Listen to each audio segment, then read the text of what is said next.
sommes réunis ce soir avec les fans de Rempart. Les fans de Rempart, c'est ce réseau qui est présidé par Marie-Georges Pagel-Brousse, qui a une dimension non seulement nationale, mais internationale. Et internationale avec une très forte résonance en Chine, où la fondation Juan-Nissan, qui a été créée par le professeur du même nom, Juan-Nissan, a commencé dès le début de son exercice à mettre en place des chantiers de bénévoles. Alors il faut imaginer à quel point c'était révolutionnaire au début des années 2010 d'avoir des chantiers de bénévoles, mais je ne vais pas vous raconter l'histoire parce qu'ils sont là pour ça. Quand je dis « il », c'est Marie, bien sûr, qui était là au premier rang pour le mettre en place. Mais aussi, à ses côtés, elle avait un tout jeune bénévole, c'est Joanne Nitia, donc un bénévole de la première heure. Il pourra nous en parler directement. Et cette expérience, eh bien, il y a eu des témoins pour venir essayer de comprendre ce qu'il en était. On est déjà une dizaine d'années plus tard et c'est dans ce cadre qu'intervient Wu Yue qui est en train de faire un doctorat d'anthropologie à l'école des hautes études en sciences sociales et qui s'est intéressé justement à ces phénomènes tout à fait récents. Phénomène pour lequel on a deux interlocuteurs clés aussi, Johanna, qui est responsable internationale auprès de Rempart et qui a un rôle majeur dans cette préparation de chantier de bénévoles. Et puis, là aussi, un bénévole pas de la première heure, de la deuxième ou de la troisième, comme vous voulez, Pierre Capet, qui en sortant de ses études de charpentier au Mans a vu une affiche Rempart et depuis il est tombé dedans. Il n'est pas tombé sur l'affiche, il est tombé dans Rempart, mais de temps en temps il fait autre chose et par ailleurs il est aujourd'hui charpentier sur le chantier de Notre-Dame. Oui, il me faisait remarquer qu'il n'y était pas artisan d'art, mais il vous le dira lui-même. Donc voilà, commençons cette soirée sur ce beau titre. C'est le slogan de Rempart, c'est ça, Marie? Oui, c'est ça, c'est le cœur, le motto, la devise de Rempart, faire du patrimoine l'affaire de toutes et tous.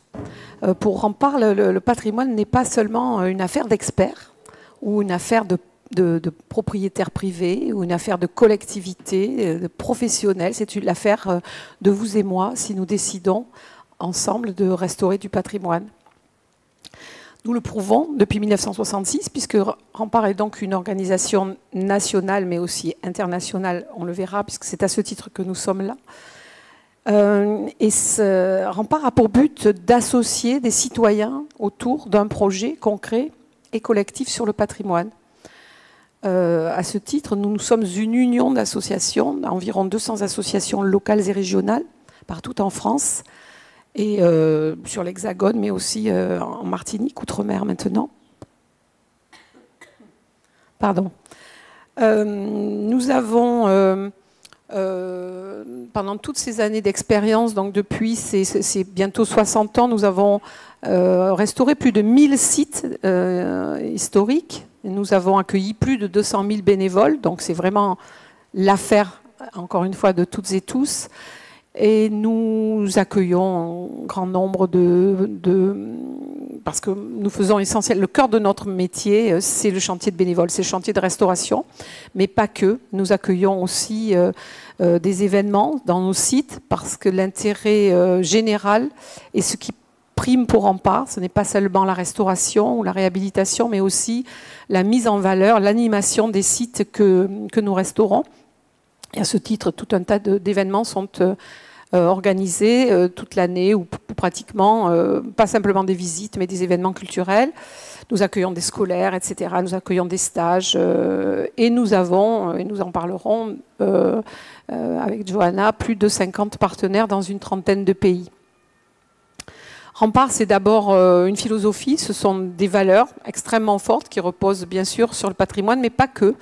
C'est cette idée que nous devons, c'est ce que dit notre charte, nous devons œuvrer de façon égale pour la restauration du patrimoine, bâti ou naturel, mais également œuvrer à la satisfaction des personnes sensibles à ces objectifs. C'est-à-dire que les êtres humains qui vont venir participer à ces chantiers, dont certains sont là, ici et là, doivent trouver leur compte, et plus que leur compte, dans cet engagement qu'ils font en direction du patrimoine. Donc des valeurs très fortes, une philosophie très forte, une très belle charte aussi que vous pouvez lire sur le site de Rempart, qui est magnifique, très, très inspirante, je pense, et très édifiante. Et puis aussi voir le patrimoine non seulement, bien sûr, comme un but, le but, encore une fois, de la restauration, de la réhabilitation, de la mise en valeur, mais aussi comme un support. Le patrimoine, c'est pas simplement aimer la pierre pour la pierre, c'est aussi un support de découverte, hein, d'apprentissage, de formation, de socialisation des personnes, jeunes et moins jeunes, d'ailleurs, qui participent à ces projets. Voilà, grossièrement résumé, Rempart et ses presque 60 ans d'activité. Et alors, Rempart, c'est au départ tourné vers la France. À partir de quel moment l'international est venu se greffer, Johanna? Quelles sont les particularités de cette dimension internationale? Alors, c'est très tôt international, Rempart, parce que finalement, très rapidement, les bénévoles viennent d'ailleurs. Mais c'est vrai que c'est à partir des années 80 que les choses se structurent, et à partir des années 2010 qu'on a un vrai suivi avec des partenariats qui sont mis en place, etc. Moi, je rejoins cette aventure Rempart il n'y a pas si longtemps que ça, parce que ça fait que 3 ans que je suis en charge des relations internationales chez Rempart, et c'est une belle aventure qui nous permet de rassembler, comme le disait Marie-Georges, 50 partenaires sur 30 territoires. On a 2 projets européens qui sont continus depuis presque une dizaine d'années maintenant.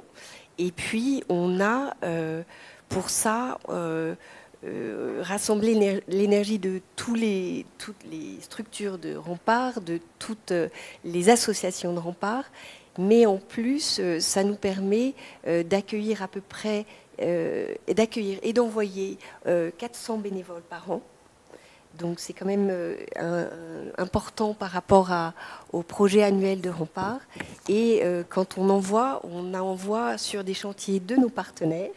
Et cette année, par exemple, on a 58 sessions de chantier à l'international, dont 4 en Chine, grâce à vous, pour notre plus grand plaisir.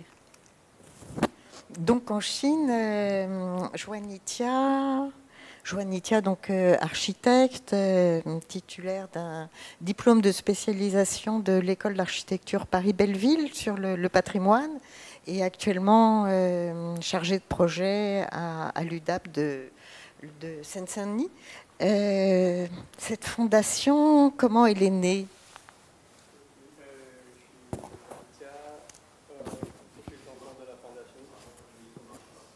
Ça marche.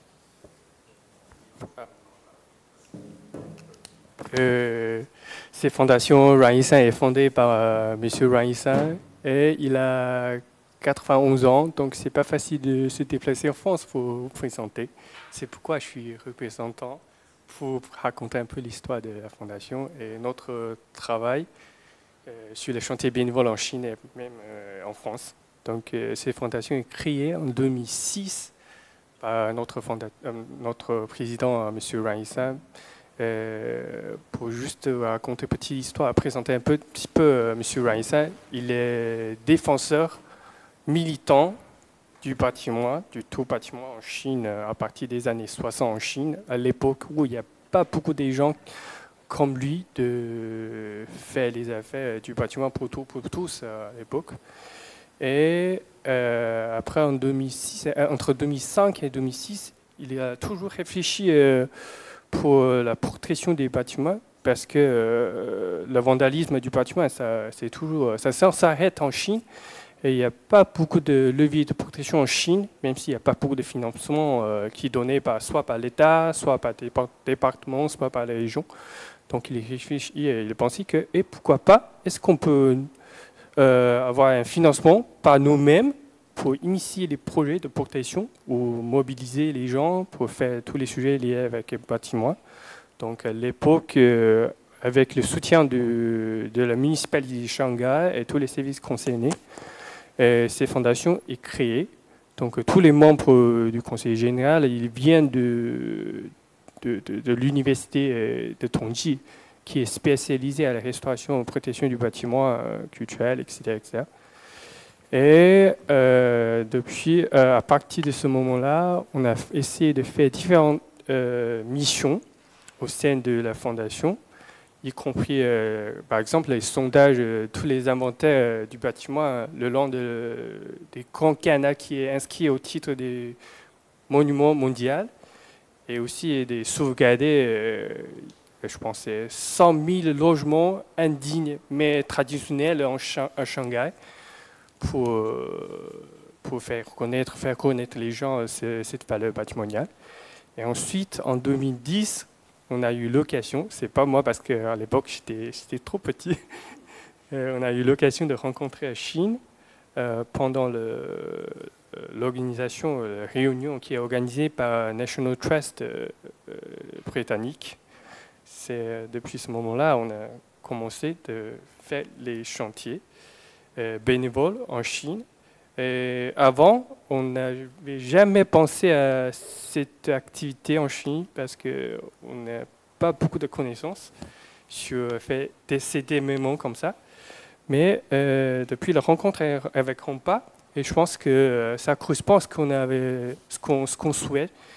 On a aussi un même slogan comme ça, mais c'est pas publié sur les réseaux sociaux. C'est comme on fait du bâtiment pour tous et pour tous, et on protège le bâtiment pour toutes et pour tous, et aussi pour les générations futures. Donc voilà, j'espère que ça suffit pour une petite introduction de la fondation, et peut-être je raconterai après. Moi, si je peux me permettre, j'ajouterai, parce que je ne parle pas de... C'est pas toi qui parles de ton grand-père, c'est moi qui en parle. C'était un trésor national. C'est tout à fait, c'est un homme extraordinaire qui, c'est peut-être difficile de mesurer l'état du patrimoine en Chine à ce moment-là. Et en tout cas, grâce au professeur Wang Yisan, les mentalités changent petit à petit. Et je pense en particulier donc à Pingyao, que Pingyao est devenue une ville classée patrimoine mondial grâce à ton grand-père. C'est incroyable. On parle des années 60, on parle de la révolution culturelle, on parle d'années qui sont un petit peu compliquées pour la Chine. Donc il est très modeste pour son grand-père, mais c'est un type extraordinaire, très charismatique, que j'adore. Voilà. Je ne peux pas passer sans dire ça parce que ce monsieur m'épate totalement. Oui, c'est pas évident de résumer en quelques parenthèses de mon grand-père. Donc peut-être je vous invite de regarder sur YouTube parce qu'en 2009, il y a l'entretien au sein de la Cité de l'architecture du bâtiment avec mon grand-père. Donc il nous présente une conférence tous les enjeux patrimoniaux en Chine, etc. Tout à fait. Qui faisait écho à une exposition qui présentait le travail mené par le professeur Wang Yisan, donc sur un certain nombre de villes en Chine. C'est effectivement celui qui a porté le dossier de la protection de Pingyao au patrimoine mondial. Et Pingyao revêt une importance particulière parce que ça a été le site où s'est déroulé le premier chantier rempart, mais on aura l'occasion d'y revenir. Et la démarche, je crois, de mes connaissances, est restée pour le moment unique, celle d'un professeur qui s'engage après sa retraite en mettant en place une structure à même de poursuivre le travail qu'il faisait auprès des autorités locales et auprès des habitants et des techniciens qu'il formait, architectes, urbanistes, etc., en développant une activité qui est ouverte à tous. Donc on est sur quelque chose de tout à fait novateur au moment où ça se met en place, mais qui perdure, parce que ça fait maintenant, la fondation a été créée en 2006, c'est ça Donc vous voyez, ça fait 18 ans cette année. Je crois, de mémoire, c'était en mai qu'était lancée la fondation. Donc un travail de longue haleine. Et Wu Yue, toi, tu t'intéresses, donc une fois arrivé en France, je crois, tu t'intéresses à cette fondation sur le patrimoine par ton directeur d'études, si je me souviens bien, par Caroline Bodolek, ou tu connaissais déjà la fondation avant de venir en France?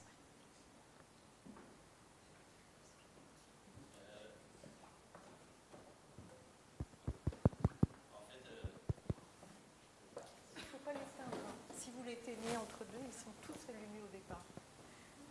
Alors, il ne faut pas les laisser allumer. Allô? C'est bon?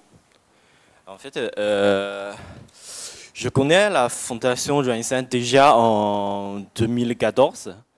À cette année-là, j'ai eu une amie qui fait ses études en architecture à l'université de Tongji, qui m'a dit que voilà, il y a un événement qu'on peut restaurer le monument par nos propres mains et tu dois y participer puisqu'elle a déjà connu que je m'intéresse beaucoup au patrimoine culturel, aux monuments, etc. Et puis, c'est pourquoi j'ai participé à un chantier à Guizhou en 2015. C'est ma première fois de faire ce chantier de bénévole comme ça. Et c'est jamais vu pour moi. Et après, quand je suis arrivé en France, j'ai fait plusieurs chantiers de bénévoles depuis 2018, dont il y a des chantiers à Coucy, en Picardie.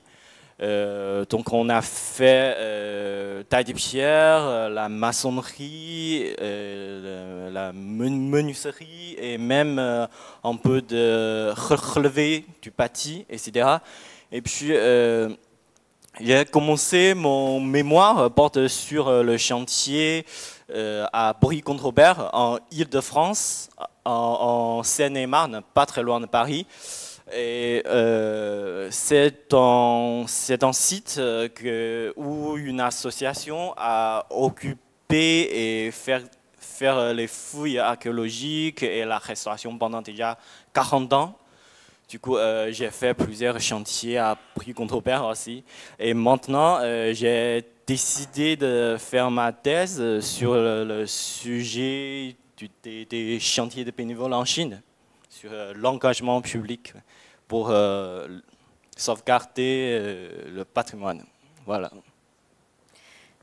Et Pierre, alors, il y a un micro.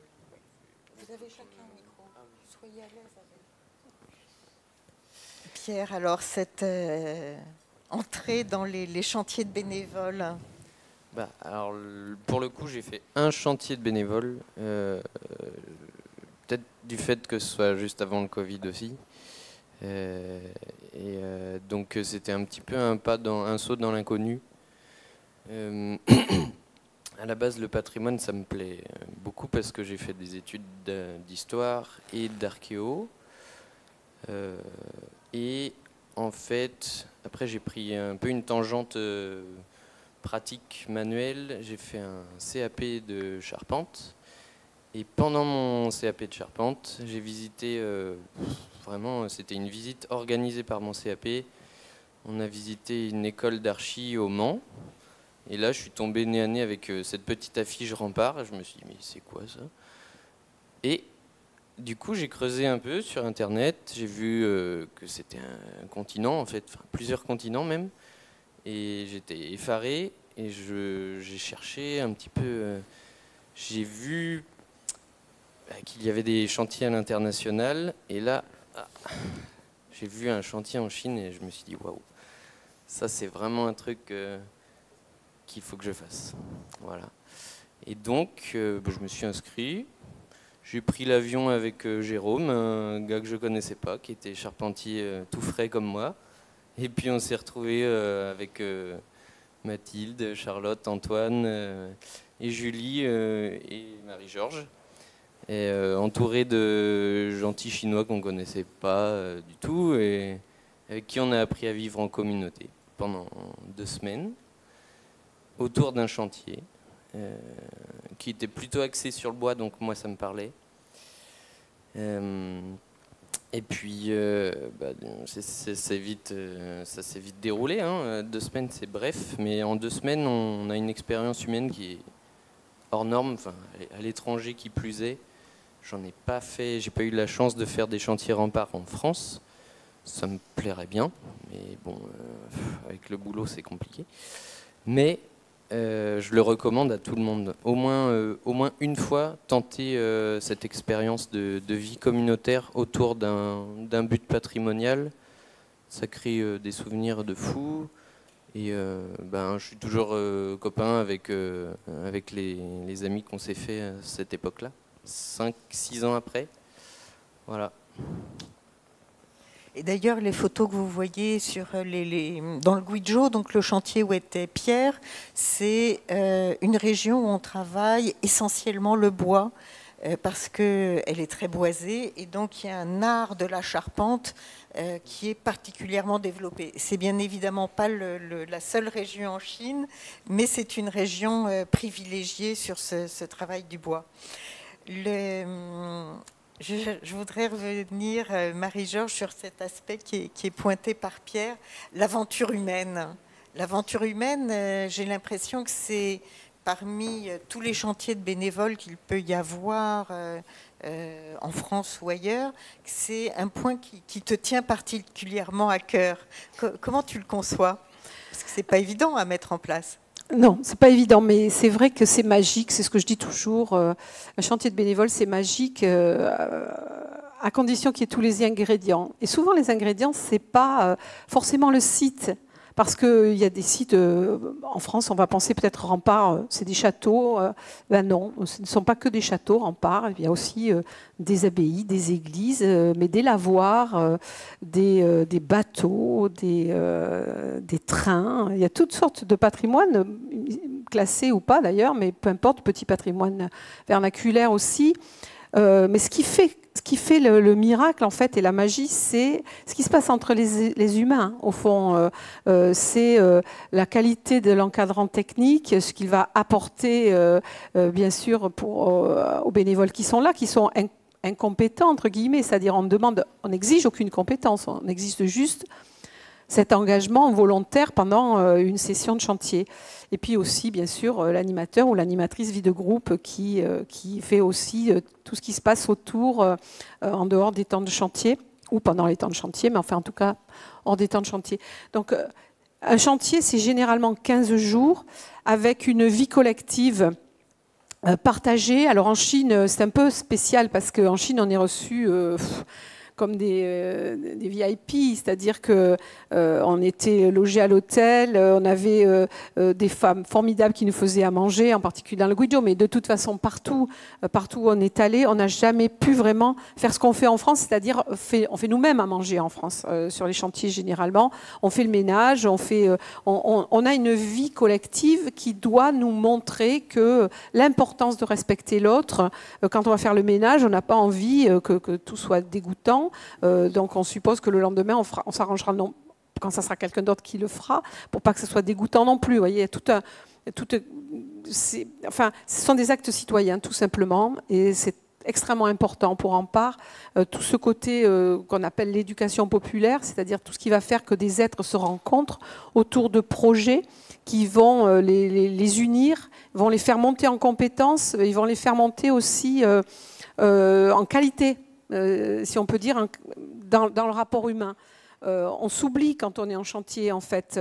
La plupart du temps, c'est très très rare qu'il y ait des problèmes. On pense groupe, on ne pense pas forcément à soi, on va penser pour le groupe, on va penser les moments de travail, puis les moments de loisirs, parce que c'est très important. Quand on fait le choix d'aller en Chine, ce n'est pas anodin. D'abord, ça a un coût, évidemment, surtout depuis post-Covid, c'est encore pire. Donc, ça a un coût. Ça veut dire qu'on a une appétence pour ce pays, bien évidemment, donc pour sa culture, qu'on va respecter, ce qui semble très important, mais ce sera la même chose si on va au Maroc, en Palestine ou au Mexique. Si on choisit d'aller là, c'est parce qu'on a conscience déjà de ce qu'est cette culture et qu'on s'apprête à respecter ce qui sera demandé sur place, qui ne sera pas la même chose. On ne va pas s'attendre aux mêmes attitudes culturelles. Donc nous, les Français, on n'y va pas en tant que Français, on y va pour respecter le travail, encore une fois, mais aussi les gens qui vont nous y accueillir. Et dans le Guido, pour le coup, enfin, mais partout d'ailleurs, partout où j'ai pu faire des chantiers, on travaille avec des gens extrêmement simples. Et les Français qui avaient fait partie de ces chantiers, vous avez très bien compris, et vous êtes absolument parfaitement acclimatés à ces personnes locales. Et c'est ça qui fait la magie, encore une fois. C'est ce qu'on va découvrir et partager. Et c'est étonnant, quoi. Je sais que Pierre, mais aussi Mathilde et Charlotte qui sont là peuvent raconter ces souvenirs incroyables qu'on a partagés. Alors, on n'a pas mis les photos qui sont... comment dire, qui ne sont pas métables. On a mis que de jolies photos, mais il y a quand même des moments de dingue, quoi, entre humains. Voilà. Donc un chantier, tu as raison Pierre de le dire, tu n'en as fait qu'un, malheureusement tu aurais pu en faire tellement parce que tu es typologiquement la personne qui doit faire du chantier qu'on aime chez Rempart, mais c'est bien de dire ça, faites du chantier, et faites du chantier de 8 ans à aussi longtemps que vous pouvez en faire, parce que c'est ça aussi qui est intéressant, ce ne sont pas que des jeunes, c'est un intergénérationnel, international, interculturel, une mixité sociale qui est dingue et qui, encore une fois, participe de cette magie, parce que si on était qu'entre soi, ça serait peut-être pas si intéressant. Là, on est vraiment des gens tellement différents que ça apporte toute la richesse de ces chantiers. Alors revenons au premier chantier, parce que c'était une aventure. Nous, à l'Observatoire, on connaît effectivement bien le professeur Joannissan, et merci de l'avoir appelé, hein, les expositions, les conférences qu'il a faites ici à plusieurs reprises. Joanitia, tu as 18 ans, c'est le premier chantier, on est à Pinhao, donc il faut imaginer une ville qui vient d'être classée patrimoine mondial. On n'y intervient pas comme ça spontanément. Il y a bien évidemment tous les regards des spécialistes qui doivent être en train de regarder ce qui se passe. Et de ton point de vue, donc, tu découvres plusieurs choses. Tu découvres ce milieu, tu découvres le chantier de bénévoles. Qu'est-ce que tu as envie de nous faire partager sur ce premier chantier? Quels étaient les bons éléments? Quels étaient les points complexes? Quelles ont été les améliorations peut-être qui ont été mises en place ensuite? Oui, pour le premier chantier en Pinhao, je pense que ça se passe en 2011 avec le soutien de la région, de le département, des élus locaux, etc., etc. Donc la première image pour moi, c'est que quand on dit Pinhao, peut-être vous connaissez un peu le Pinhao, il est inscrit aux listes mondiales du patrimoine. Quand on dit Pinhao à l'oral, ça veut dire, ça signifie la cité juste centrale et historique dans la commune. On l'appelle le Petit Pékin, pour vous dire son importance en Chine. Oui, c'est ça. C'est comme la cité d'Intédi à Pékin. Et par contre, il y a énormément de villages remarquables patrimoniaux qui se repartissent autour de la cité, mais ils sont tout oubliés par nous, par le service des monuments historiques, par les villages eux-mêmes aussi, et par nous, la Fondation. Donc, c'est la première fois, en 2011, on avait découvert ce village avec beaucoup de patrimoine peut-être assez connu par les habitants. Et c'était un peu étonnant pour moi de faire comme ça, de travailler au sein d'un village avec la riche de patrimoine là-bas. Donc ça, c'est ma première impression. Juste une petite incise avant les suivantes. Je mets l'accent là-dessus parce qu'il a 18 ans. Mais ces professeurs qui ont été formés par le professeur Joanne ont déjà depuis plusieurs années mis en place des programmes avec les responsables locaux pour leur dire les lieux dans lesquels vous êtes sont des lieux remarquables. Et je noterai notamment un des ateliers qui a été mis en place avec ici l'école de Chaillot et l'école d'architecture et d'urbanisme de Shanghai, où enseignent les anciens doctorants du professeur Joanne. Donc il y a des prises de conscience qui sont là, qui sont celles aussi bien des, comment on pourrait les appeler, des responsables politiques de la région, les directeurs de la construction, les maires, mais de là à pouvoir créer un élan, de là à pouvoir créer une confiance parmi les habitants, il y a encore un énorme pas à faire. Et il y a également un énorme pas à faire parmi les autres enseignants qui font partie de l'université, qui font partie de cette formation spécialisée sur le patrimoine au sein du Collège d'architecture et d'urbanisme. Pour mémoire, donc, on était, pour vous donner quelques petits points de repère, 2008, il y a un forum urbain mondial qui a lieu à Nankin, avec un très gros stand qui est mis en place par le Centre du patrimoine mondial, l'UNESCO et la direction des affaires sociales, la direction sociale, on peut dire, de l'UNESCO, grâce à Brigitte Collin notamment qui est là. Et le patrimoine est déjà un des premiers thèmes fondamentaux qui apparaît sur ce forum à Nankin. Mais beaucoup de personnes ne savent pas trop comment réagir. On est sur des sujets qui sont des sujets encore compliqués, politiquement parlant, à aborder et financièrement parlant. Donc, c'est un premier combat on peut dire, des enseignants qui se manifestent pendant ces années 2000 et un des premiers résultats, je dirais, d'élargissement vis-à-vis des étudiants, vis-à-vis d'une audience plus large, qui est celle des habitants, c'est de pouvoir dire les lieux populaires dans lesquels vous êtes, cette qualité vernaculaire de l'architecture, eh bien, elle peut être mise en valeur. Donc voilà, c'est une découverte pour cette génération qui commence à peine à pouvoir avoir accès à des lieux qui jusque-là étaient aussi très éloignés du fait du manque d'autoroutes, du manque de trains, du manque de moyens de transport pour relier les villes entre elles. Merci pour compléter. Et ensuite, ce qui m'intéresse souvent, c'est la notion du bien commun comme un patrimoine. Parce que quand je pensais aujourd'hui, un bien commun, c'est une notion très courante pour les monuments historiques, pour la restauration et conservation des monuments historiques en France. Mais à l'époque, pour moi, en tant qu'un élève de l'architecture urbaniste, on ne connaît pas très bien et on n'a aucune pratique sur le monument historique. Ça veut dire tous les monuments historiques, restauration, conservation, ils sont tous mis par les palissades, interdits au public, on ne voit rien par l'extérieur. Donc, ce qu'on peut être formé, c'est sur tous les bouquins qui par les grands normes, etc. Donc, voilà, depuis 2011, c'est un cas un peu particulier pour moi de découvrir comment je peux travailler dans un bâtimonial immersivement avec tous les artisans locaux. Voilà. Et le dernier point, c'est que j'ai senti que les gens, les habitants qui habitaient là-bas, peut-être ils ne connaissaient pas ce qu'on avait fait pendant les chantiers, mais ils avaient aimé la présence de notre équipe.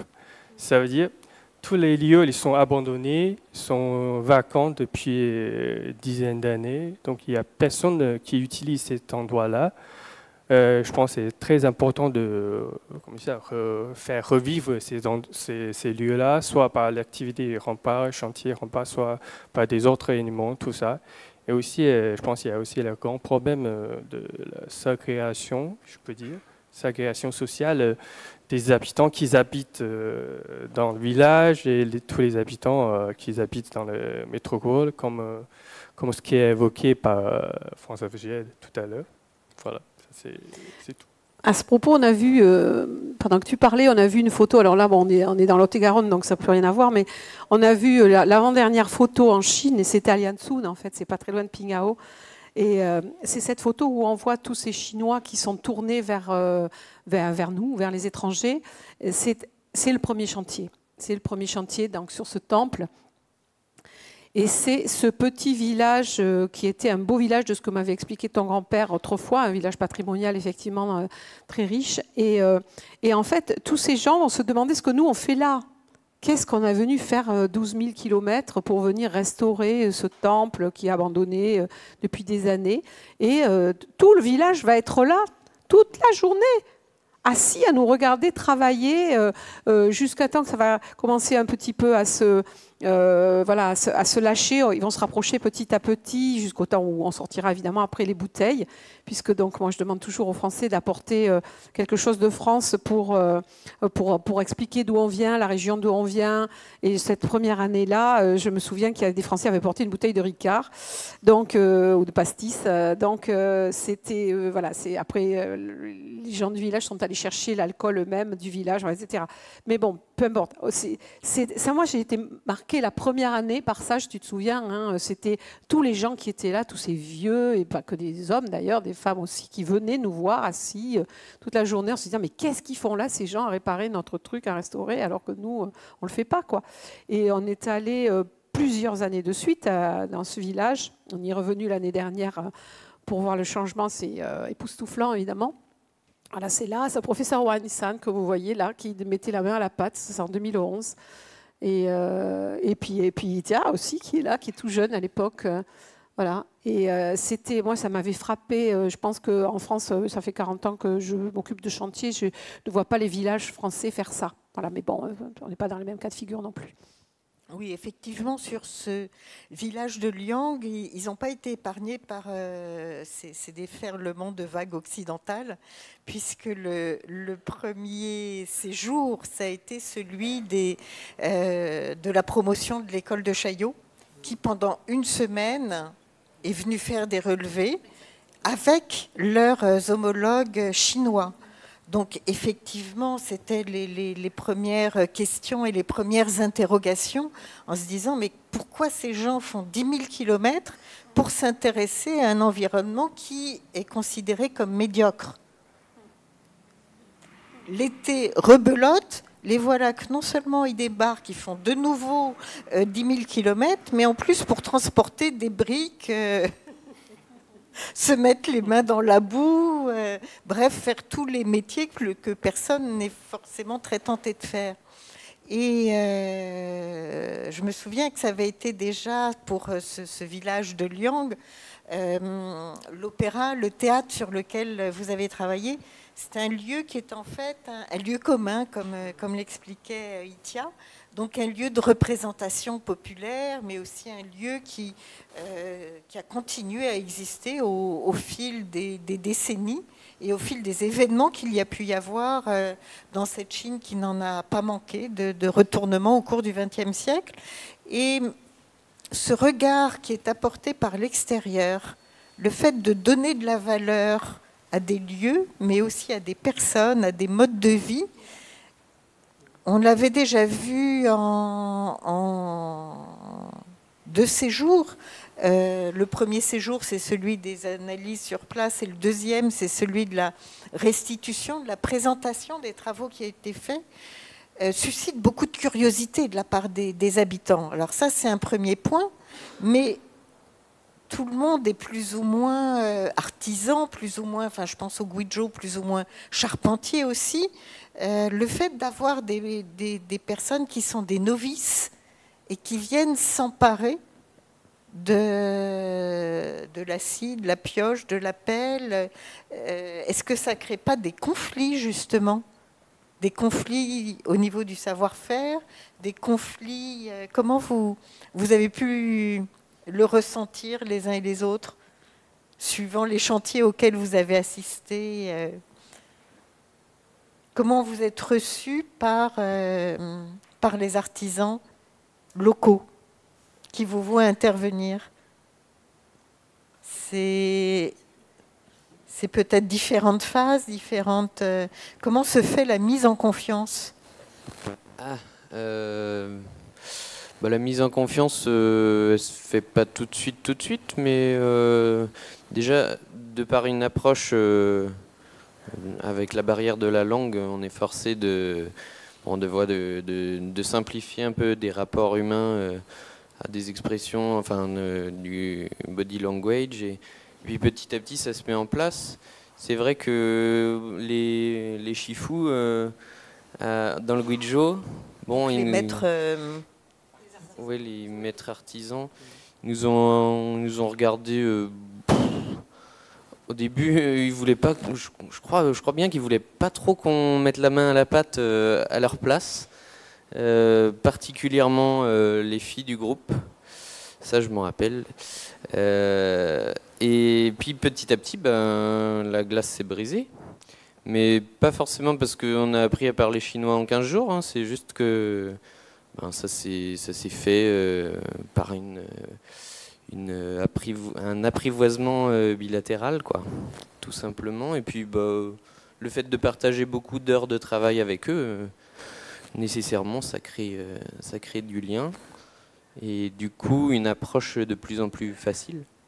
C'est vrai qu'à la base, ils ne sont pas forcément toujours très... C'est pas qu'ils sont pas accueillants, c'est qu'ils voient pas l'intérêt forcément de partager leur savoir-faire directement.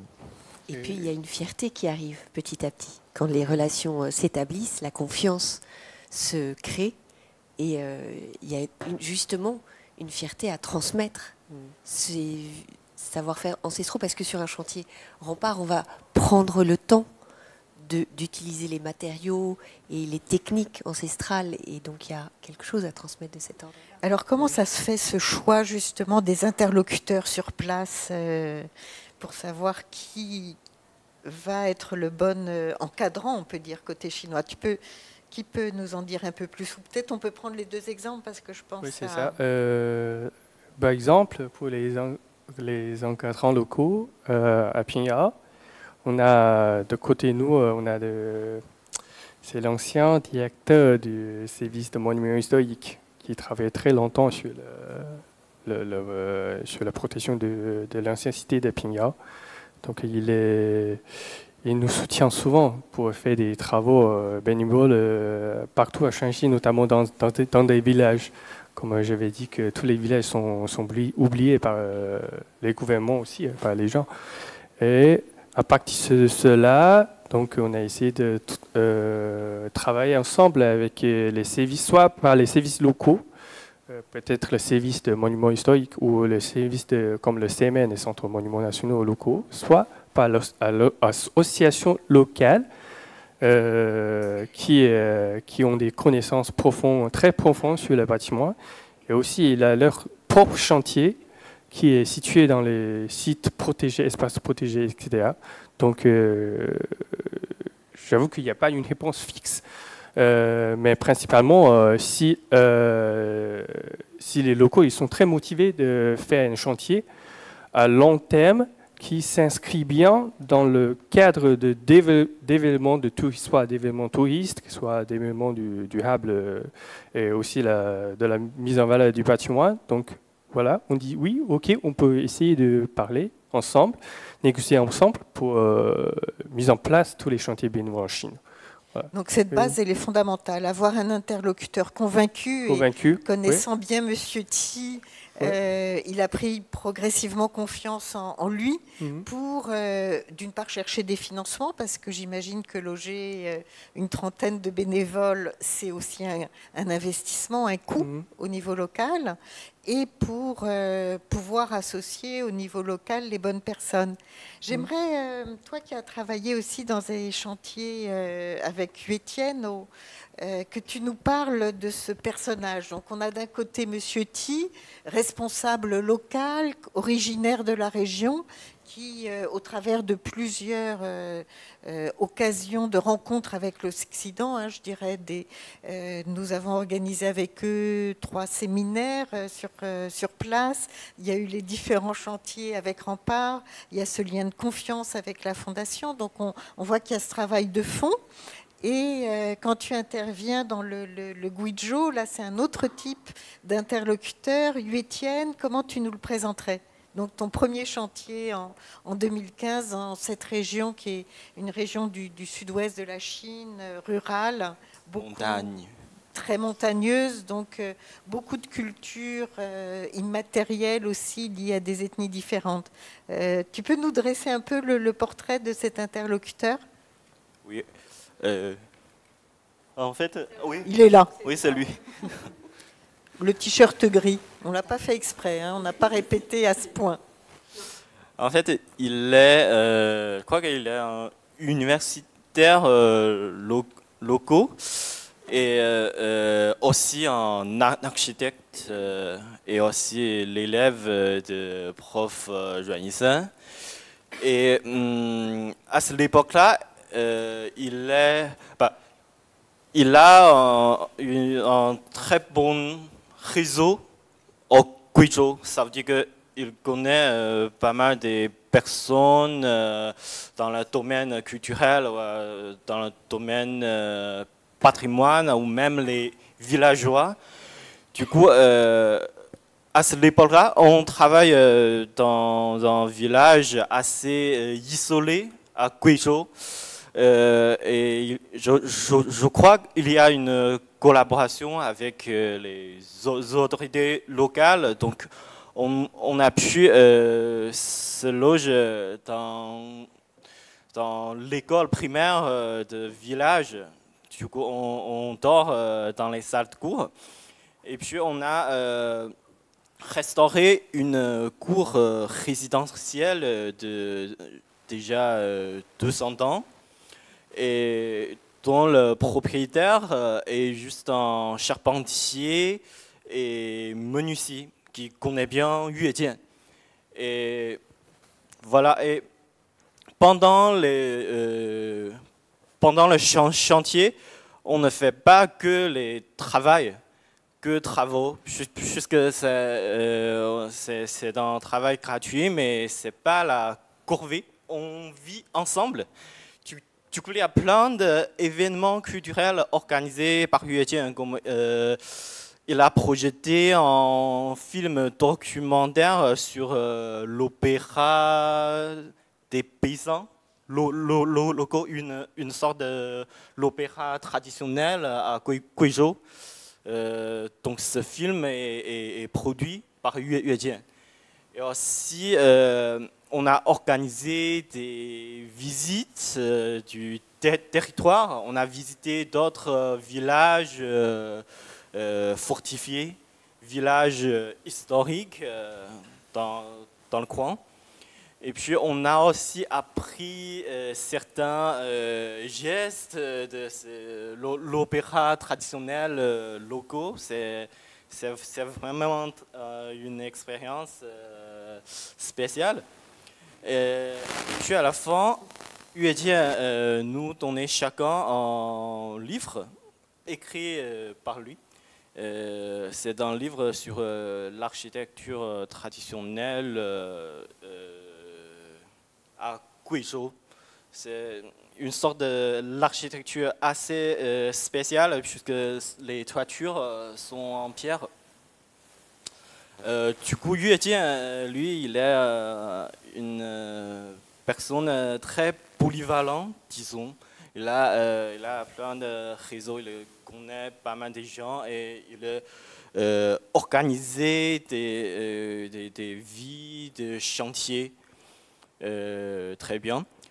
Ah oui, on a aussi certaines soirées avec les villageois qui est très impressionnant. On a mis le feu de joie et on a sorti un grand bol en pierre et on tape tziba, c'est une sorte de gâteau en riz. Oui, du riz gluant. Gluant, oui. Oui. Et voilà, on a, du coup, on a une convivialité entre les bénévoles et aussi avec les villageois.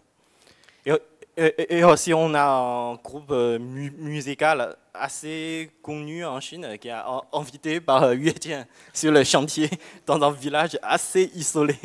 Yue Jian, c'est un formidable exemple de ce qui est réussi entre Rempart et la Fondation Roy Nissan. Il a lui-même venu en France faire un chantier à Coucy. C'était important parce que comme ça, il a pu mesurer ce que nous attendons d'un chantier. Parce que enfin, nous avons des exigences chez Rempart, nous avons des standards et nous attendons que nos partenaires, et Johanna sait très bien ça, tous nos partenaires ne sont pas égaux dans ce que nous attendons. Mais la Chine, voilà, c'est un partenariat exemplaire encore une fois. Et Yue Jian, il a compris que quand les Français, parce que les Chinois c'est un petit peu différent, enfin en tout cas un peu moins, de moins en moins, mais enfin au début ils venaient surtout pour rencontrer des Français et parce qu'il se passait quelque chose, d'accord ? Nous les Français, enfin les bénévoles français qui viennent, ils viennent pour travailler, ils viennent pour découvrir le pays, mais ils viennent pour travailler, comme sur les chantiers en France. Ils veulent travailler, ils veulent du travail, ils ne peuvent pas rester sans rien faire. Croyez-moi, quelquefois, il y a certains pays, c'est compliqué pour avoir du travail tout de suite. Bon. Et en fait, moi, c'était ce que vous expliquiez tout à l'heure, c'est ce que tu as dit, Pierre, qu'au début, il faut que l'alchimie se crée avec les chifous, avec les artisans, avec les ouvriers. C'est pas évident parce qu'ils se disent mais qu'est-ce que c'est que ces jeunes, parce qu'en majorité là pour le coup c'est des jeunes qui arrivent, qui savent rien faire et à qui nous on va être obligé d'expliquer, prendre du temps, etc., etc. Mais très vite ils se rendent compte qu'il y a une force de travail, il y a une volonté de travail. Et Yue Jian, lui par derrière il explique en plus l'intérêt de prendre ce temps avec les bénévoles pour les monter en compétence sur des savoir-faire ancestraux qui sont en train d'être oubliés. Et je pense en particulier, ça c'est au fleuve jaune, sur le fleuve jaune, ça c'est sur un temple magnifique aussi dans le Shaanxi. Très très belle expérience, tout à fait différente. Je pense en particulier, c'est vrai, à ce village dans le Guizhou, la dernière expérience, où ce charpentier, ce jeune type d'une quarantaine d'années, a pris le temps d'expliquer, était extrêmement sympathique. Bon, c'était un Miao, c'était donc pas un Han, c'était une minorité. Il construisait. C'est épatant, vous n'imaginez pas la façon dont ces types construisent, déconstruisent, reconstruisent. C'est quand même très impressionnant. Et le dernier repas qu'on a fait ensemble, ah oui, alors Yue Jian lui avait dit on ne tient pas trop à utiliser l'électricité. Nous, ce qu'on veut, c'est la force manuelle. On veut que, enfin, les bénévoles, en plus, on avait 2 charpentiers, ils veulent apprendre de vous. Donc, il faut faire avec la main. Bon, ok, eux, ils ont un chantier à faire quand même aussi. Donc, tout ça, il faut combiner tout ça. Et à la fin, il m'a dit, tu sais, j'ai compris, on m'a traduit, hein, je ne parle pas chinois non plus, tu sais, j'ai compris ce que tu veux dire, tellement bien que je pense que maintenant, moi j'ai appris comme ça, en fait. J'ai appris de façon traditionnelle, et puis tout ça, j'ai oublié, parce qu'il faut qu'on aille vite sur les chantiers, il faut utiliser les machines, etc. Et moi, maintenant, je pense que ce que je vais faire, c'est que je vais apprendre à d'autres mon savoir-faire traditionnel, parce que sinon, personne ne saura le faire. Et c'est grâce à ce chantier qu'on a fait ensemble que j'ai compris ça. Et c'était un moment très émouvant pour moi parce que ça allait encore au-delà de ce qu'on voulait faire et de ce qu'on peut transmettre à travers un chantier. Oui, juste pour compléter, Yue Jian, je pense que c'est une personne qui connaît très bien tous les enjeux liés avec les bâtiments, liés avec le développement durable, etc. Il connaît très bien ce que les élus souhaitent et ce dont les élus ont besoin.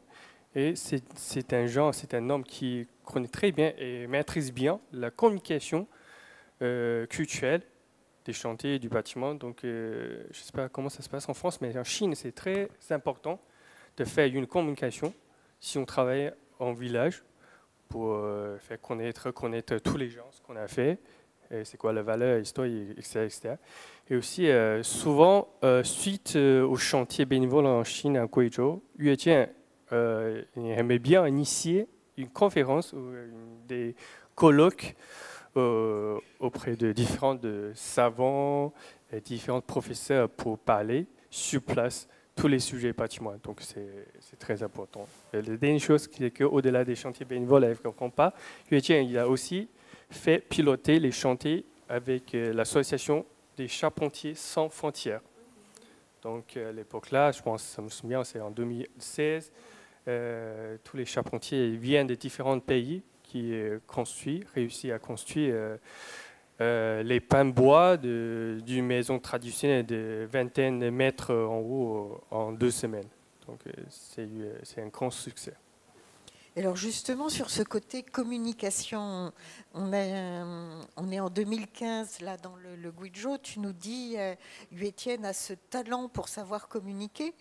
Est-ce qu'il y a tout de suite eu beaucoup de bénévoles, beaucoup de volontaires côté chinois?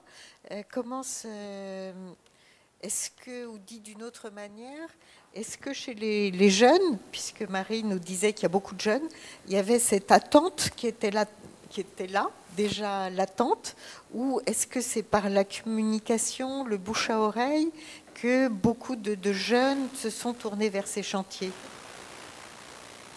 Je pense que ça dépend. Et si je comprends bien, c'est comment les jeunes, les participants, ils connaissent ces informations des chantiers, c'est ça? Oui. À l'époque, au début, donc la communication, la diffusion des informations, c'était assez restreinte, juste pour tous les élèves d'architecture et d'urbanisme à l'université. Et de petit à petit, on essayait de diffuser ces messages, notre événement, à l'aide des réseaux sociaux, avec l'aide des médias, pour augmenter l'attractivité de notre événement. Et aussi, c'est très sensible, c'est très important de donner cette information aux locaux, aux habitants locaux. Donc, je pense que c'est mieux de le faire participer au chantier où se trouve sa propre maison ou son pays de matal, etc. Donc, j'espère que ça répond à ta question. Et peut-être, oui, au Pierre, si vous voulez compléter. Comment vous... Oui. Quel est ton point de vue sur ce côté communication dont on a vu les premières années la difficulté de partage? Toi, tu arrives 4 ans après le premier chantier. Est-ce que ça te semble naturel ou exceptionnel, les chantiers auxquels tu participes? Pour moi, ça c'est une expérience exceptionnelle, puisque en Chine, il n'y a pas beaucoup d'occasions comme ça. Et moi, je suis informé par une amie en architecture à Tongji. Et puis, j'ai regardé les annonces sur la plateforme WeChat. Je crois WeChat a joué un rôle très important pour diffuser ces informations de chantier. Et aussi, en Chine, en fait, je trouve qu'il y a une concurrence pour avoir la place comme un bénévole sur le chantier, puisque l'occasion de ce genre d'activité est vraiment très rare en Chine. C'est contraire au cas en France, puisque j'ai entendu beaucoup d'associations françaises dire qu'il manque des bénévoles. Du coup, ça c'est aussi une différence entre les sociétés, les deux sociétés. Et donc, comment se fait cette préparation pour partir en Chine, là, du côté français, puisque on voit que très vite, ça a un impact énorme, qu'il y a une attente qui est là, avec effectivement cette diffusion très rapide et très efficace que permet la plateforme WeChat. En France, est-ce que vous choisissez les interlocuteurs qui vont être les vôtres sur les chantiers? Comment se fait le choix? Alors, Oui, effectivement, il y a tout un travail qui est fait en amont avec la Fondation, avec Ding Fung, qui est notre interlocutrice là-bas. Donc la secrétaire générale de l'association qui est aussi paysagiste, urbaniste. Exactement, et qui est donc notre interlocutrice pratique, on va dire, sur les chantiers, avec laquelle on va travailler sur l'encadrement, parce que, comme on le disait, ce sont des petits groupes qui ont besoin d'être accompagnés par des techniciens artisans d'art, on peut vraiment dire ça, tant du côté chinois que on essaye toujours d'avoir un encadrant français qui sera même d'être là pour faciliter le quotidien, et donc qui serait plutôt l'encadrant de vie du chantier, ou quelqu'un qui est technicien mais qui est curieux de cette découverte interculturelle et qui va justement participer à l'encadrement. Donc il y a toute cette préparation en amont, et puis il y a un dialogue avec chacun des bénévoles qui souhaitent venir faire un chantier. C'est important qu'on puisse les aider à se préparer, parce que c'est quand même un engagement fort de la part de ces bénévoles qui partent à 12 000 km dans un pays parfois la plupart du temps d'ailleurs, qu'ils ne connaissent pas du tout. Donc il y a un choc culturel qui potentiellement va se passer. Peu parlent le chinois, c'est même assez rare. Donc voilà, il y a tout un dialogue qui s'établit avec ce bénévole pour donner les informations, faire en sorte aussi qu'ils se parlent les uns les autres pour s'entraider aussi, et pouvoir partir dans les meilleures conditions possibles sur cette destination. Voilà, comme ça se prépare petit à petit. Et du côté chinois, comment ça se prépare? Oui, c'est comme, comme je l'avais dit, avec Rompa, on a le principe de partage. Ça veut dire que ce serait un bâtiment réservé au public, soit une salle d'exposition, soit avec un usage ouvert au public. Donc à partir de cela, on essaie de travailler avec les locaux, les Rompas, les entreprises qui font les travaux, et même si avec tous les encadrants ou animateurs du chantier, pour partager la même langue qu'on va aller parler.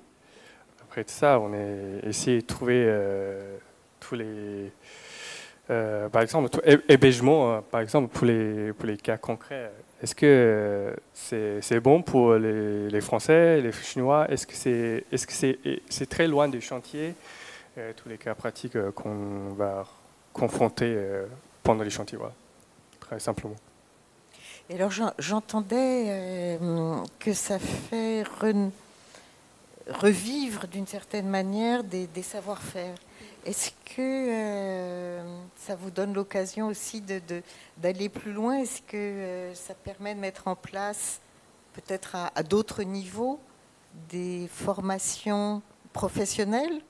Ou est-ce que ça donne l'occasion je sais pas, de partage par des publications ou par des émissions? Je sais qu'il y a eu pas mal d'émissions de télévision aussi qui ont été consacrées.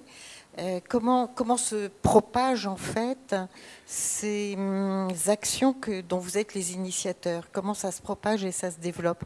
Est-ce que vous avez là je dirais des pistes ou déjà des projets entamés? Alors, pour ce qui est d'avoir de la télé en Chine, ça, c'est plus simple qu'en France. Hein, croyez-moi, on a été filmé plusieurs fois pendant 15 jours en suivant. C'est vrai qu'on ne fait plus attention au bout d'un moment. On ne fait plus attention à la caméra. Bon, c'est vrai que c'était un peu la nouveauté, hein, l'attrait de la nouveauté. Alors, comment ça se passe après? Ça continue. En fait, vraiment, et je peux en témoigner, les Chinois sont très friands de nos témoignages et de nos expériences. Donc, celles qu'on fait en Chine, mais aussi celles qu'on fait en France. Donc, il nous arrive de répondre à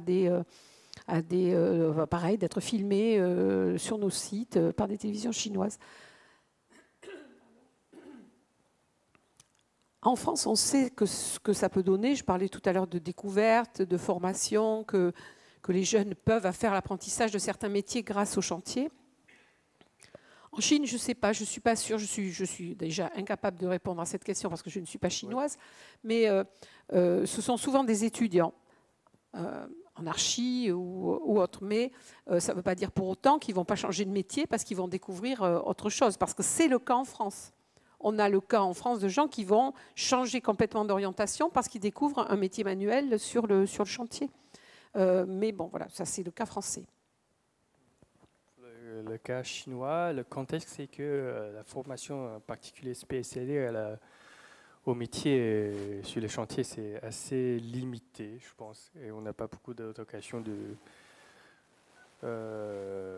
survivre en tant que charpentier, etc., des artisans si on travaille sur le chantier. Donc c'est pourquoi il n'y a pas beaucoup de jeunes qui voulaient travailler en tant qu'artisans locaux pour la restauration, la conservation des bâtiments. Et donc, je pense pour le chantier bénévole en Chine avec Rompa, je pense que c'est déjà, et c'est une bonne occasion de accueillir tous les jeunes qui essaient de découvrir ces métiers-là. Donc, voilà. Et par contre, il y a aussi la formation au sein des artisans, et parce qu'on travaille souvent avec les artisans, ou les chefs, des maîtres, des chefs de chantier, avec des étudiants d'écoles d'architecture, urbanistes, etc. Et aussi, parfois, il y a des élèves qui viennent de l'école d'architecture qui forment les artisans pour donner des connaissances, un peu des techniques plus approfondies. Ouais, merci pour le mot. Aux artisans. Et je pense que c'est très bien pour les artisans, c'est que je pense souvent, généralement, tous les artisans, ils ont des bonnes connaissances sur tous les savoir-faire, mais pour la transmission et la formation, ils ne connaissent pas très bien comment on donner des cours aux jeunes élèves ou aux jeunes générations. Donc, pour eux, je pense que c'est aussi une bonne pratique pour eux de pratiquer dans le cas réel, comment on donnait des cours aux élèves, comment on restaurait les bâtiments, comment on utilise, employer, appliquer tous les savoir-faire au quotidien. Donc on a des savoir-faire qui sont à la fois répertoriés, on pourrait dire, qui font l'occasion d'échanges approfondis entre enseignants théoriques et praticiens sur le chantier. Et justement, je reviens vers toi, Pierre. Toi, tu arrives en découvrant un autre art de la charpente. Qu'est-ce qui t'a le plus intéressé sur ce côté de ta spécialité ? C'est la différence fondamentale de savoir-faire. En fait, par un simple regard, du moment où on arrive au village, on se dit ok, on est vraiment de l'autre côté de la planète. C'est un autre monde. On devine qu'il y a des savoir-faire très différents. La façon de mettre en œuvre le bois, c'est complètement autre chose en fait. En plus, bon. Comment tu caractériserais ces différences ? Alors, chez nous en France, on travaille sur du bois ikari carré. Dans le guijo, c'est du bois rond. Enfin, on suit la forme du bois. Typiquement, c'est des grumes à peine équarries. Enfin, on enlève juste l'écorce. On travaille directement le bois dans sa forme quasiment originelle. Alors que, bon, chez nous, on fait un carroyage. On le coupe par exemple, sur Notre-Dame, ce qu'on utilise, c'est des bois de section carrée. C'est quasiment partout pareil en France, enfin en tout cas dans les charpentes d'une certaine dimension. Et donc là c'est beaucoup de vertical. Le fondement du bâtiment, du moins dans la charpente du guijo, c'est un squelette tout en bois longiligne. Et ça fait structure, c'est pas la même chose, ça fait vraiment toute l'enveloppe du bâtiment. Y compris le sous-sol, donc vraiment c'est une structure entièrement en bois, tandis qu'en charpente française, le bois il est plutôt confiné aux combles. On a une base maçonnée et puis après un comble en charpente. C'est très différent. Et le fait d'utiliser les bois non équarris, est-ce que c'est lié à comment dire, à une culture, à une pensée? Je pense à cette très belle exposition que tu as peut-être vue sur les pavillons de thé japonais et où on utilise, qui était au Centre culturel du Japon. Non, je ne sais pas si tu as eu l'occasion de la voir. Peu importe. Je vais prendre juste cette image qui était de dire de choisir un bois par rapport au lieu où il va être et de conserver sa forme au plus près de celle qu'il a eue dans le bois, dans le lieu où il a poussé. Est-ce que, à travers vos échanges avec les habitants, les charpentiers, vous avez eu le temps d'évoquer ce côté culturel, le pourquoi de ces formes non équarries? Pour ma part, on n'a pas trop abordé le sujet avec les chifous. Par contre, on a senti qu'il y avait une dimension quasi mystique autour du morceau de bois en lui-même. C'est un arbre qu'on vient transposer dans un bâtiment. C'est pas juste une pièce de bois, c'est pas juste un matériau. Par exemple, on le voit, je trouve qu'on le voit particulièrement au moment de la pose du faîtage. Le faîtage, c'est la pièce qui vient couronner, qui vient clôturer le toit tout en haut. Ça a été une pièce qui a été marquée, qui a fait l'objet d'un cérémonial très particulier. Et ça, on le voit pas par chez nous. On a quelques traditions ancestrales en France, mais ça se réduit à la pose d'un bouquet une fois que la charpente est levée. Là, c'était encore autre chose. Ça rappelle presque je ne saurais pas trop comment dire, l'essentialisation de ce que nous on voit comme un objet. Par exemple, je prends l'exemple du Japon. Tout objet a une âme. Tout objet, particulièrement quand il est manipulé par l'homme, transformé par l'homme, il suscite toujours une forme de respect. C'est loin d'être le cas ici. C'est quand même très différent. On n'est pas trop sur le même univers. Tu évoquais cette poutre fêtière qui fait l'objet d'une cérémonie. Quel type d'inscription on marque à ce moment-là? Parce qu'on voyait tout à l'heure passer une photo avec une inscription. Est-ce que c'est une formule liée au chantier en tant que tel, aux personnes qui l'ont faite? Est-ce que c'est une formule de bénédiction? Est-ce que c'est... Ouais, je pense que c'est plutôt, ça relève plutôt de la bénédiction. Après, peut-être que mes collègues ici en savent plus. Mais je pense que oui, c'est une forme de protection apportée à la maison. En plus, c'est la pièce qui vient couronner, qui est au sommet de ce qui va être la protection du bâti, c'est-à-dire le toit. Donc, à mon avis, une dimension protectrice. Ouais. Oui, c'est plutôt comme ça, je suis d'accord. Et parce que je fais aussi les chantiers bénévoles Rempart en France, sur tous les bois, la charpente, on fait les tracés chaque jour. Mais par contre, j'ai aussi vu certains points communs entre tous les savoir-faire des charpentiers français et chinois, comme les tracés, comment on fait tous les assemblages, comment on trace sur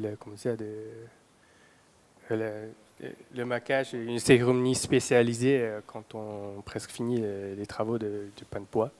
Donc ça serait intéressant de comparer, c'est pas comparer, de parler ensemble quand on met ensemble les différents systèmes de charpentier au savoir-faire en même temps en France et en Chine. Ouais.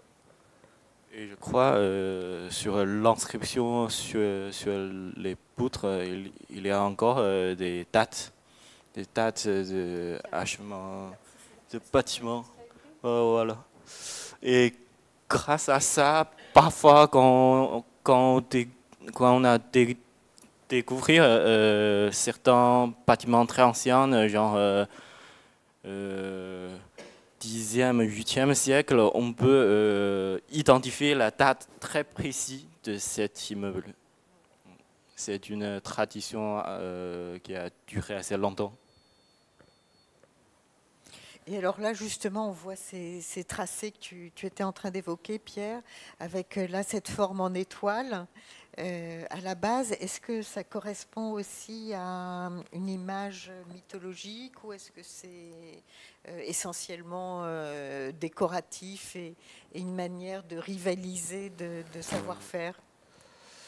Alors, pour le coup, c'est plus une ornementation, de ce que j'ai compris, c'est une ornementation typique, traditionnelle miao, qu'on ne retrouve pas forcément dans les autres régions de Chine.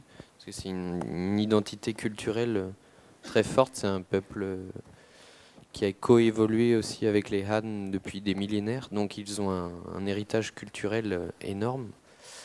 Donc pour le coup, ce genre de façon de savoir-faire allié à une... en fait, c'est à la fois un savoir-faire et un marqueur culturel. Ouais. Après, te dire quelle est la signification de ce savoir-faire, je ne saurais pas le dire en précision. Et Marie, tu nous disais, tu es retournée dans ce lieu du premier chantier à Pingyao. Donc, c'était quoi, 15 ans après, 10 ans après? Et tout avait changé. Ces changements, c'est quoi? D'abord, c'est terminé. Moi, j'ai fait ce chantier 3 ans de suite à Liansun. Et donc, je n'y étais pas revenue depuis une bonne dizaine d'années.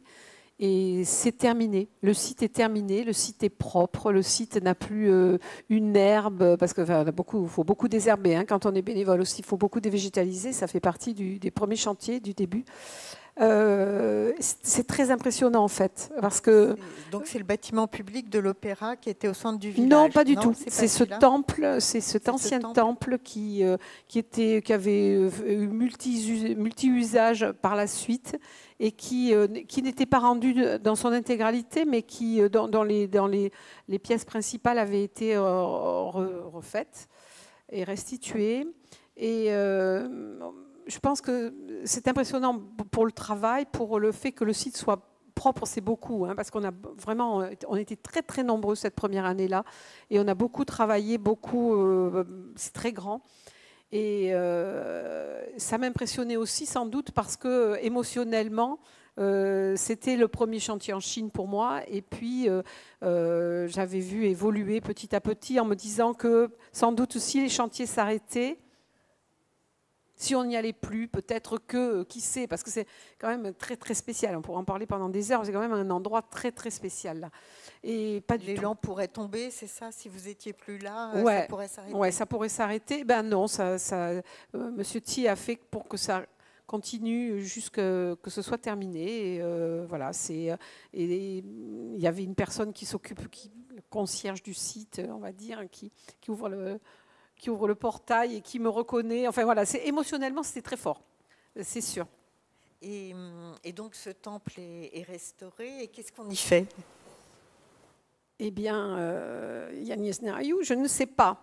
Je ne sais pas ce qu'on y fait. Honnêtement, c'est une très très très très grande salle. Alors, les temples en Chine sont faits de multiples salles, évidemment. Bon, mais ça, il faut savoir que juste à côté, il y a un temple beaucoup plus moderne qui est par contre que j'ai connu assez modeste et qui est maintenant immense. Donc il y a une grosse vie religieuse bouddhiste qui se passe là. Et celui-ci, je pense que ça devient une salle multi-activité pour les gens du village. Voilà. Il était aménagé pour. Un lieu de rencontre. C'est très grand, hein, c'est très très très grand. C'est au moins aussi grand, si ce n'est plus grand qu'ici. Donc la pièce principale, quoi. Donc un lieu commun pour ce village. Et qu'est-ce que ça a suscité du coup comme transformation? Puisqu'en 10 ans, il y a une partie de la population qui n'est plus là, logiquement. Qu'est-ce que ça a permis de développer par ailleurs? Est-ce que vous avez eu des retours dessus? Est-ce que vous avez des échos sur la vie qu'il peut y avoir aujourd'hui? Pour Liansun, je suis pas bien suivi ce qui se déroule aujourd'hui, mais pour un autre village, Donc après les travaux des chantiers avec Rempart et Fondation, peut-être... Ah oui, c'est notre chantier. Et après les chantiers, les habitants ils reviennent pour séjour, pour faire l'entretien tous les bâtiments qui accueillent les touristes là-bas. Et aussi, il est présent là pour juste vendre tous les produits locaux, s'il y a une occasion, c'est ça. Donc, il a essayé de réutiliser tous les lieux qui sont restaurés par les chantiers. Mais on pourrait prendre un autre exemple, c'est celui de Yushantun, qui est du Tumpu, du village Tumpu. C'est la première fois qu'on y est allé, ce village avait été abandonné. C'est un village en pierre, complètement différent. On n'est plus du tout enfin, on est dans le Guizhou, mais on est dans la pierre. Et ce village est abandonné. Les gens descendent dans les barres d'immeubles en béton parce que, eh bien, il y a le confort moderne et des carrelages blancs et de l'inox qui va bien. Et ils abandonnent ce village et Étienne, mais le professeur Wang-san aussi, s'attache à dire, mais attendez, vous pouvez vivre de façon extrêmement moderne aussi dans ces maisons traditionnelles. Il suffit juste de se donner la peine de bien les restaurer ou les rénover pour le coup. Donc on va commencer à faire ces premiers chantiers avec Étienne, plus Charpentiers sans frontières, etc. Et très vite, l'année d'après, on va voir... parce qu'il y a une petite vie qui se passe dans ce village, un premier café, évidemment, s'ouvrir. Alors, un café, je veux dire, où on peut boire du thé, acheter quelques junk food, etc., enfin, des aliments. L'année d'après, il y en a déjà 4 ou 5 ou 6. Et puis, surtout, il y a des touristes. Il y a des touristes qui viennent parce qu'il y a de quoi manger, se restaurer, regarder, voir un chantier de bénévoles franco-chinois ou sino-français, etc. Et puis, finalement... Yushantun, les gens sont revenus. Les gens ont quitté leur bar et sont revenus. Et ce village, il revit. Il est incroyable, ce village. Il y a des commerçants qui se sont installés. L'opéra revit, parce que c'est très, très important, la scène de l'opéra dans chaque village chinois. Alors, je vais dire, bon, c'est pas grâce à Rempart, mais c'est grâce à cette dynamique qui s'est mise en route pour montrer aux gens que c'était possible et que la Fondation Wang-san leur prouve aussi. C'est possible, vous pouvez, les gens reviennent et beaucoup de touristes. Il y a beaucoup de touristes là maintenant, de plus en plus. C'est bien ou c'est pas bien, j'en sais rien, mais en tout cas, ça fait revivre. Parce que la première fois qu'on y est allé, comme tu disais, François, tout à l'heure, il n'y avait pas de route. Il y avait une toute petite route. Maintenant, il y a une autoroute. Alors, c'est très très bien. Il y a un truc énorme qui dessert ces endroits qui sont très reculés quand même. Et puis cette envie tout à fait légitime pour la population chinoise de découvrir son histoire et les lieux dans lesquels cette histoire s'est produite. Enfin, oui, je trouve que c'est très important de proposer une solution alternative entre une vieille maison pourrie et entre une maison en béton armé. C'est ça qu'on doit faire. Et alors vos projets pour la Rempart, pour la Fondation Joannissan, vous êtes là avec presque 15 ans, je dis presque, parce qu'avec le Covid, il y a eu des interruptions. Donc c'est déjà des succès et des bases solides. J'imagine qu'avec l'énergie qui vous caractérise, vous avez envie d'aller plus loin. Peut-être pas le dévoiler ici, je ne sais pas. Oui, bien sûr, parce que pour le côté chinois, on aimait accueillir de plus en plus des Français ou les étrangers pour faire des chantiers en Chine, pour vous donner notre exemple. Comment on vit avec la nature, comment on vit avec les bois, etc., etc. Et je pense, pour le côté nous, on a essayé de chercher des associations locales qui peuvent nous soutenir à long terme pour faire les chantiers. Et on aimerait bien de lui donner des financements pour faire des petites formations à Rempart en France. Oui, ça serait très bien. Et je pense, pour l'instant, la plupart de notre chantier se situent dans les villages, des ruraux, des zones ruraux qui sont abandonnées, vacants. Et peut-être à l'avenir, est-ce qu'on peut réfléchir à un chantier dans le paysage urbain, dans les zones très urbanisées, ou sur les bâtiments du XXe siècle, etc. etc. Ça, c'est mon propre vœu. Par rapport, ouais. Oui, pourquoi pas. Pourquoi pas. On a un peu travaillé à Suzhou quand même, hein, qui était quand même très urbanisé. Hein. Oui, c'est ça. Mais par contre, le cas de Suzhou chantier bénévole, personnellement, c'est pas très réussi. Parce que si c'est un territoire qui est très connu par les touristes, les aides de financement techniques sont bien données, beaucoup données par les élus, etc. etc. Donc, il n'est pas très intéressé par notre chantier parce qu'il est déjà suffi des matériels et tout ça. Ouais. Oui, donc c'est une question extrêmement intéressante à creuser en fait ensemble. C'est vrai. C'est-à-dire comment intervenir sur des lieux très connus, très touristiques. Oui, c'est ça. Ou sur du patrimoine, parce que je pense notamment à tous ces bâtiments des années 20-30 qui peuvent être très intéressants aussi en Chine, le début du béton armé, ça nous éloigne un peu de la charpente, mais ça montre la pluralité des lieux d'intervention aussi. Est-ce que du côté des jeunes, vous qui voyez beaucoup plus via les réseaux WeChat ou autres, est-ce qu'il y a un intérêt de plus en plus grand pour cette implication, ces travaux sur les chantiers, ou est-ce que ça reste marginal ? Comment vous le qualifieriez C'est une bonne question, mais d'après moi, ça reste marginal. Oui, quand même, c'est un grand problème, c'est une grande question par rapport à l'éducation, la formation, l'industrie, de l'architecture, urbaniste, et aussi lié avec le vandalisme du bâtiment en Chine. Il y a de moins en moins du bâtiment qui est en Chine, donc on a moins de moins de chantiers, voilà. Mais on a essayé de mobiliser les jeunes pour nous participer. Et le point de vue de l'anthropologue, qu'est-ce que tu en penses, Wu-Yue ? Est-ce qu'il y a un intérêt grandissant ou Oui, je vais faire puisque je suis dans la première année de ma thèse, du coup, je vais faire mon terrain de recherche cet été en Chine, dans les chantiers.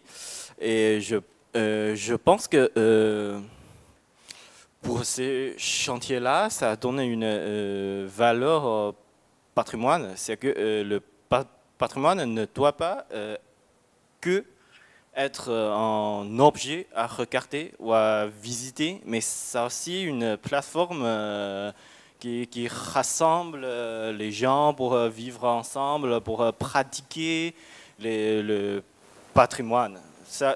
Le patrimoine doit être une pratique, mais pas seulement en chose pour regarder. C'est les valeurs de Rempart, hein, c'est lieu d'inclusion, c'est aussi intergénérationnel. Enfin, je laisse peut-être Johanna développer beaucoup plus cet aspect, puisque elle est de la maison. C'est la richesse d'un chantier Rempart. Tu posais la question de l'antériorité. Un chantier de bénévoles, c'est un lieu de rencontre culturelle, par essence, et un lieu de dialogue et de paix. Ça, c'est le point de départ. Mais ça va être aussi un support formidable, ce site, pour la transmission des savoir-faire. On vient d'en parler longuement. On a chez Rempart tout un programme d'inclusion qui vont, par des processus d'étapes très organisés, structurés, permettre à des jeunes qui n'ont pas accès à ce patrimoine de découvrir que c'est leur patrimoine aussi et qu'ils peuvent y avoir un rôle à jouer et que peut-être, par cette expérience, ils vont même avoir une découverte d'une technique et une envie d'une orientation professionnelle au-delà des passionnés du patrimoine qui déjà auront eu la chance d'avoir accès au patrimoine.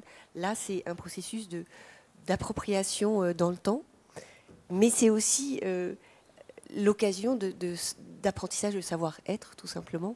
Et c'est, je pense, ce qui t'intéresse pour ta thèse, parce que un moment de vie partagée comme ça sur 15 jours, c'est tout ça qui se passe. C'est-à-dire que effectivement, c'est un support formidable pour des partages de vie, des échanges d'expériences et des dialogues qui font grandir. Et puis, le patrimoine, c'est pas simplement de la pierre, ce que je disais tout à l'heure, ou du bois, ou peu importe. Effectivement, ça n'a aucun intérêt si on ne le partage pas. Parce que aussi, patrimoine, c'est beau. Enfin, la notion de beauté, elle est assez personnelle, on va dire, ou individuelle, mais ça fait du bien. C'est du bien-être. Quand on voit des choses belles, que ce soit des patrimoines bâtis ou du patrimoine naturel, ça fait du bien. Et ces choses-là, elles se partagent. Elles font encore plus de bien si elles se partagent. Donc je pense que le patrimoine en soi, tout seul, peu importe où, s'il n'est pas partagé par nous, que nous soyons, il n'a aucun intérêt. Donc il est vivant. Ce n'est pas un luxe de restaurer du patrimoine, c'est une nécessité. C'est une nécessité pour notre bien-être, pour notre partage, pour nos rapports humains. Et puis aussi pour la transition écologique, mais c'est encore autre chose. Et pour la non-discrimination, et c'est encore autre chose.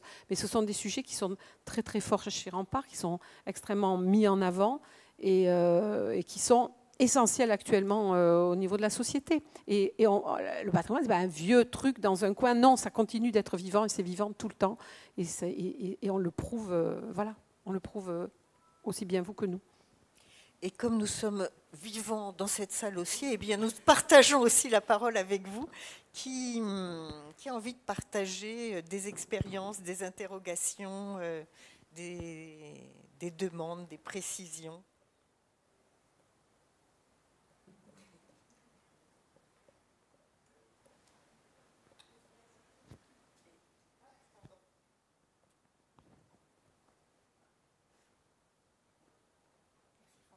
Merci beaucoup, bonsoir et merci pour cette présentation intéressante, d'autant plus que je connais Pingyao et c'est un vrai sujet.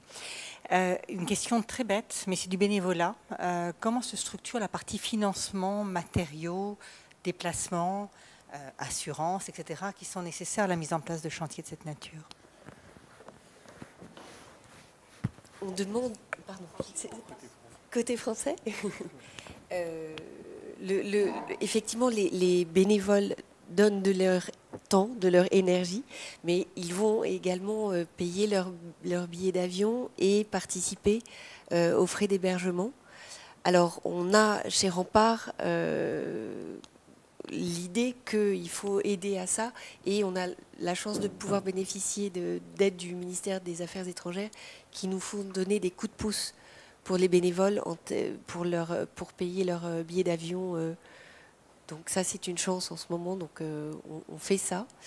Il y a des frais de séjour qui sont, sur tous les chantiers Rempart, là pour le coup, il y a plus de... qui sont finalement une participation à tout ce qui est hébergement, nourriture, etc., qui sont une participation et qui sont autant d'engagement de la part des bénévoles de participer aussi dans leur action d'engagement vis-à-vis du patrimoine en faisant ça. C'est une participation pour un chantier qui va durer 15 jours, c'est aux alentours de 200 € grand maximum. Donc voilà, Alors c'est pour ça que nos associations ont besoin des soutiens des collectivités, de mécénats, etc. Parce que effectivement, l'animation, l'encadrement, les matériaux, tout ça et tout le montage du projet, tout ça, c'est les associations qui les assument et qui vont essayer effectivement de ne pas reporter sur le bénévole ces frais-là. Les bénévoles, leurs frais sont au regard plutôt de leur séjour et de leur repas et hébergement. Les matériaux, ça va être la pierre qu'il va falloir tailler, le bois qu'il va falloir... c'est vraiment les matériaux de base du chantier. En France, sur les monuments historiques, le ministère de la Culture finance localement par les DRAC, par l'intermédiaire des DRAC, finance nos associations sur matériaux, honoraires d'études et encadrement technique.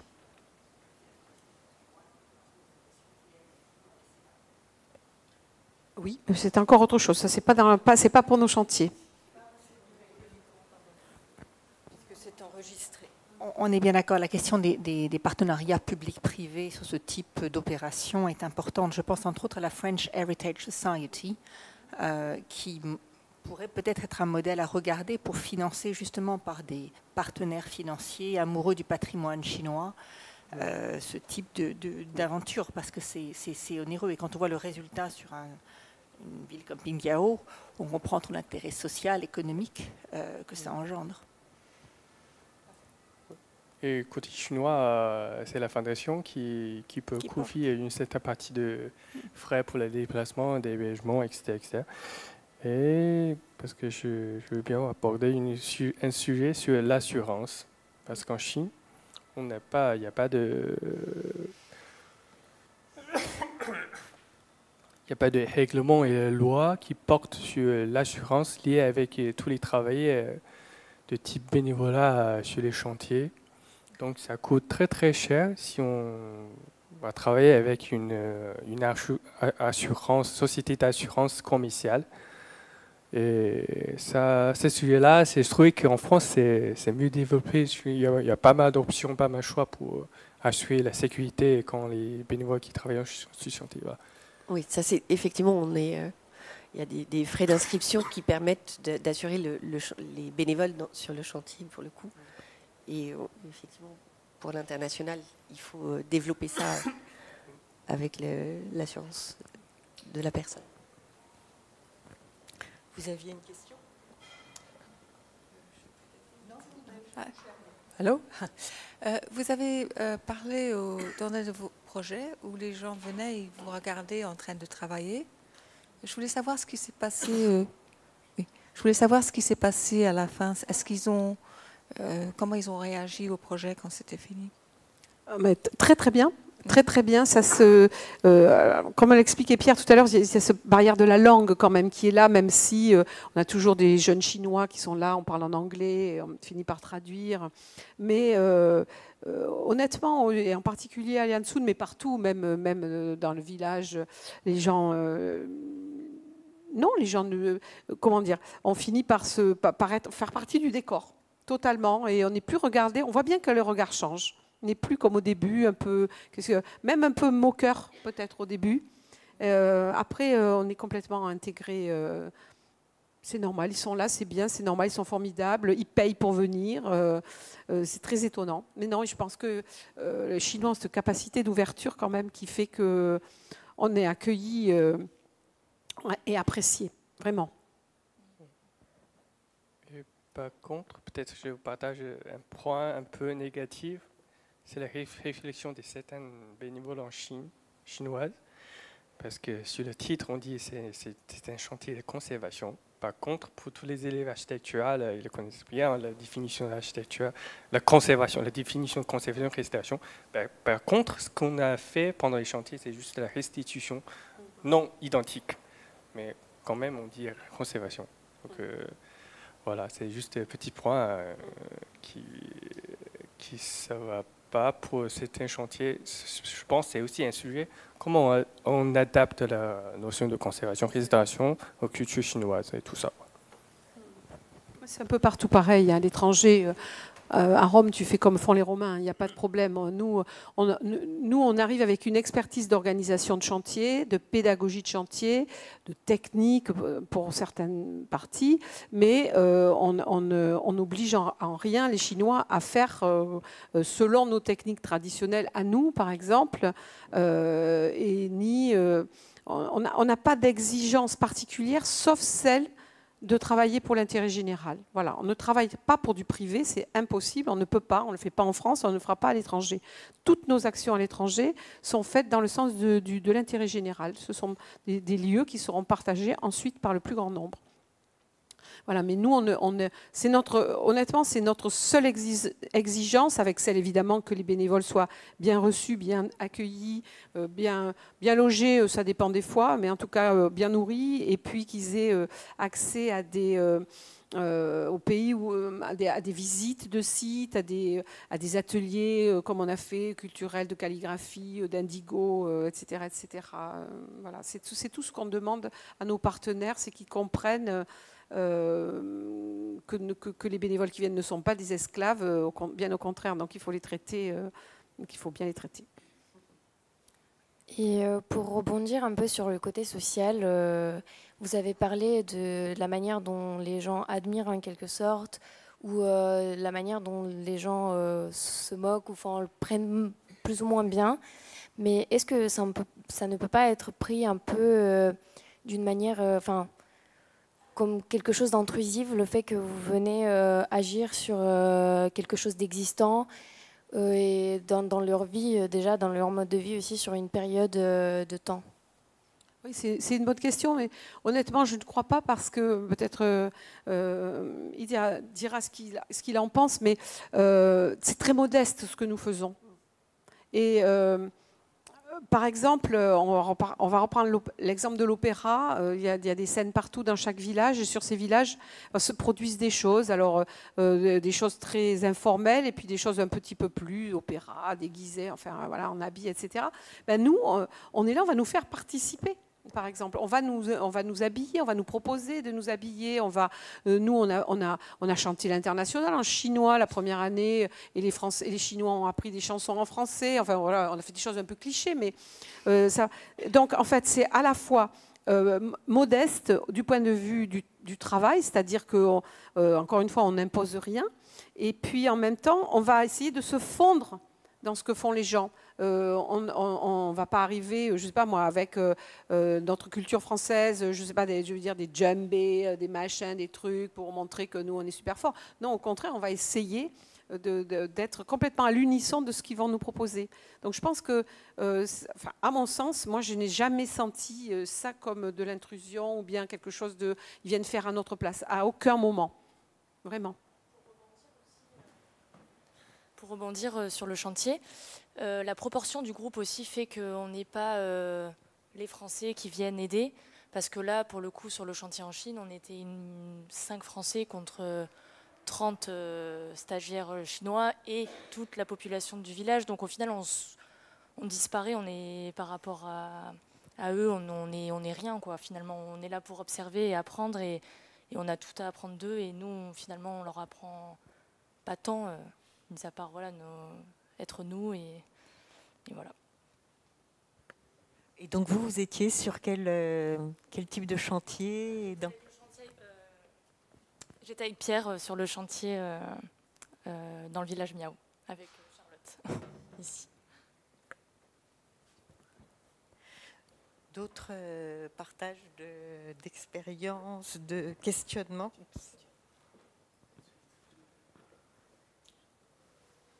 Bonsoir. Eu égard au nombre de chantiers que vous avez fait en Chine, avez-vous jamais essayé d'impliquer les autorités locales dans la réalisation de certains chantiers, ou ils ne sont pas intéressés par vos activités? Ah, si, ils sont très intéressés, ils sont là. Ils nous invitent, on fait des repas avec eux, avec le parti. Non, c'est obligatoire, hein. Franchement, pardon, mais vous voyez un peu il ne faut pas faire sans eux. Juste des repas, c'est pas de participation financière Ça, je sais pas. Pardon. Sincèrement, nous, on ne peut pas avoir d'argent chinois, hein, de toute façon. S'il y a de l'argent chinois, il est pour la fondation. Nous, on ne peut pas avoir d'argent chinois. Ok, pour tous les sujets interlocuteurs locaux, des associations locales qu'on avait travaillé. Donc, c'était déjà avant les chantiers. Donc, je pense qu'il y avait 5 ans, 10 ans de travailler avec eux, par exemple, sur de rédiger les plans de protection bâtiment local là-bas. Donc, on a travaillé bien. On a eu une relation très bien. Et tous les élus là-bas, connaît bien la valeur historique, patrimoniale, c'est ça. Donc à partir de cela, on commence la collaboration sur les chantiers bénévoles qui permet de valoriser ou aller plus loin sur la protection du patrimoine. Voilà. Je vais peut-être préciser un peu. En fait, le chantier est la partie émergée d'un iceberg de travaux qui ont commencé bien avant. Là, par exemple, si on regarde le chantier en 2011, il fait écho à un premier travail qui avait existé entre le responsable administratif de cette région de Pingyao et le professeur Joannissan à la fin des années 90. Il y a donc une relation de confiance qui est là. Il y a aussi des moyens qui, petit à petit, peuvent se dégager au niveau administratif local. Et puis ensuite, c'est d'avoir les bonnes personnes qui peuvent être des leviers pour mettre en place des projets. Donc dans les étapes intermédiaires, pour y avoir participé, j'en cite quelques-unes, mais il ne faut pas imaginer que ce sont les seules. Mais on a dû faire un des premiers séminaires sur ces questions de patrimoine local, au sens large, mais patrimoine dans toute l'acceptation qu'il peut y avoir en termes de mode de vie, en termes d'adaptation à la société actuelle, en termes de savoir-faire, en termes de patrimoine immatériel, etc. Et je me souviens qu'on en a organisé un en 2008, un deuxième en 2010, ce qui a été déjà une manière de gagner la confiance du responsable local, M. Thi, avec lequel la Fondation Joannissan a travaillé. C'est-à-dire, si cette confiance n'est pas là, le reste ne tient pas. C'est vraiment la fondation, la base. Et ensuite, il y a les étapes ultérieures qui se mettent en place. On évoquait dans le Guizhou, c'est un architecte qui lui aussi a développé ses liens localement avec des personnes qui ont envie d'aller plus loin. Donc c'est, je ne dirais pas que c'est la cerise sur le gâteau, le chantier Rempart, mais c'est un des éléments qui permettent qu'il y ait cette conviction que quelque chose est possible. Si je disais la cerise sur le gâteau, ça voudrait dire qu'il n'y a plus rien à faire après. Non, ce n'est qu'une des étapes de la salade de fruits qui peut se mettre en place au final. Une précision, c'est-à-dire qu'à la lumière de vos exposés, des différents exposés, j'ai l'impression que vous êtes plus réaliste que le roi. Les autorités n'ont pas l'air très intéressées par le patrimoine, plus que vous, on dirait. Ou bien je me trompe? Pardon, je n'ai pas bien compris. En fait, les autorités sont moins intéressées par le patrimoine que nous.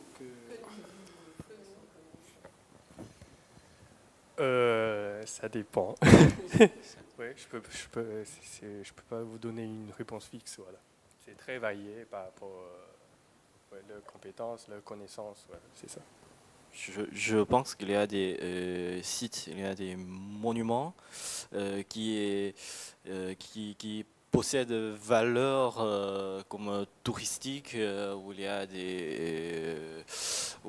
des monuments très splendides, monuments monumentaux, qu'on attire les gens, qui est très, très bien préservé par l'État, mais il y a aussi beaucoup de sites, beaucoup de petits monuments dans les zones rurales, etc., sont un peu oubliés, je crois. Et aussi peut-être pour les autorités, ils sont leur propre, comme ça, leur propre d'envie politique plus urgent que la protection du patrimoine. Donc, même s'ils ont bonne connaissance sur le patrimoine, donc, ouais, ça c'est ouais. Excusez-moi, François. Oui, merci. Pardon, François, j'ai une sollicitation parce que je vois il y a un bénévole chinois qui vient aujourd'hui, qui fait les chantiers à Guizhou. Je lui passe le micro. Il est architecte en France, donc c'est peut-être intéressant de nous partager son point de vue franco-chinois sur le bénévole chantier. Oui, voilà.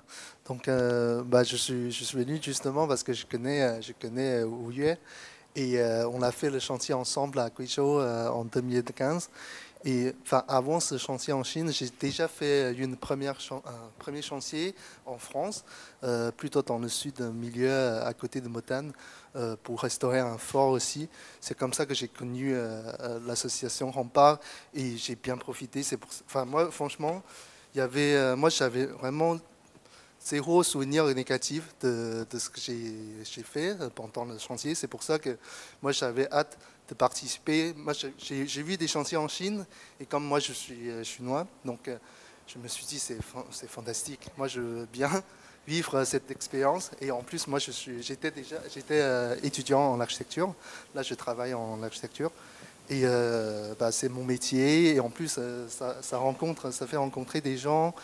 Et en Chine, avec Wu Yue, moi, j'avais aussi que des souvenirs vraiment très positifs aussi. Pour moi, c'était comme moitié des vacances et moitié un stage aussi. Parce que dans le métier d'architecture, on ne fait pas forcément, tous les jours, on ne travaille pas forcément dans le chantier. Donc là, ça m'a donné une occasion de vraiment travailler comme un artisan dans les chantiers, tout en vivant vraiment les expériences, les événements culturels dans plein d'endroits. Et donc j'ai gardé vraiment un très bon souvenir. Moi, je regrette en plus de ne pas vraiment garder le lien avec beaucoup des participants comme vous.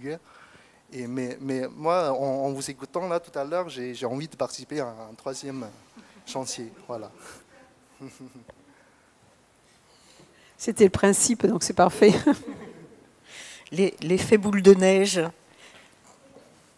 Je me retourne là. D'autres demandes de prise de parole. Moi, je voudrais juste un petit peu compléter sur la question qui était posée sur les autorités, parce que, vu de France, on a toujours cette impression d'un bloc monolithique, les autorités chinoises. Vu de Chine, c'est tout sauf ça. C'est-à-dire que s'il y a effectivement au niveau national, au niveau des ministères, des directives qui sont données, au niveau économique, c'est à l'échelon local et régional que tout se passe.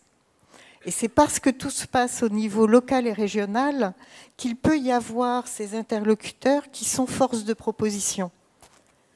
Et on est dans ce processus, en fait, effectivement, de boule de neige, de collier de perles. Prenez l'exemple qui vous parle le plus, où à partir d'expériences locales, il y a petit à petit, comme monsieur l'évoquait, un intérêt qui se développe.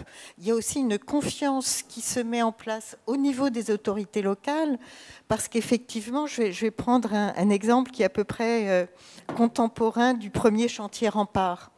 Nous avions organisé avec